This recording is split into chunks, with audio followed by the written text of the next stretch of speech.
উত্তরাধিকার সূত্রে পেয়েছি শুধু এক গুচ্ছ চাবি, ছোট বড় মোটা বেঁটে নানা রকমের নানা ধরনের চাবি। মা বললেন, যত্ন করে তুলে রেখে দে। তারপর যখন বয়স বাড়ল, জীবন এবং জীবিকার সন্ধানে পথে নামতে হলো।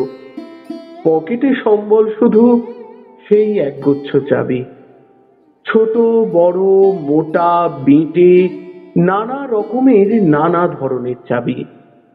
কিন্তু যেখানেই যাই সামনে দেখি প্রকাণ্ড এক দরজা, আর তাতে ঝুলছে প্রকাণ্ড এক তালা।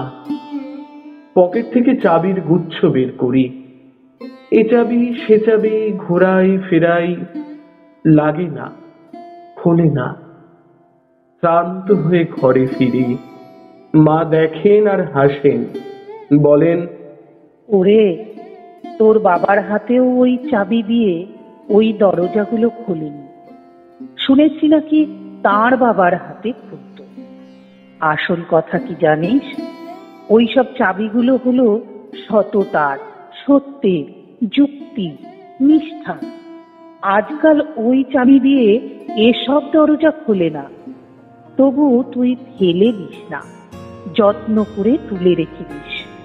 তুইও যখন চলে যাবি, তোর সন্তানদের হাতে দিয়ে যাস ওই সব চাবির গুচ্ছ। হয়তো তাদের হাতে, হয়তো কেন, নিশ্চয়ই তাদের হাতে একদিন ওই সব সততার, সত্যের, যুক্তির, নিষ্ঠার চাবি দিয়ে জীবনের বন্ধ দরজাগুলো খুলে যাবে, খুলে যাবে।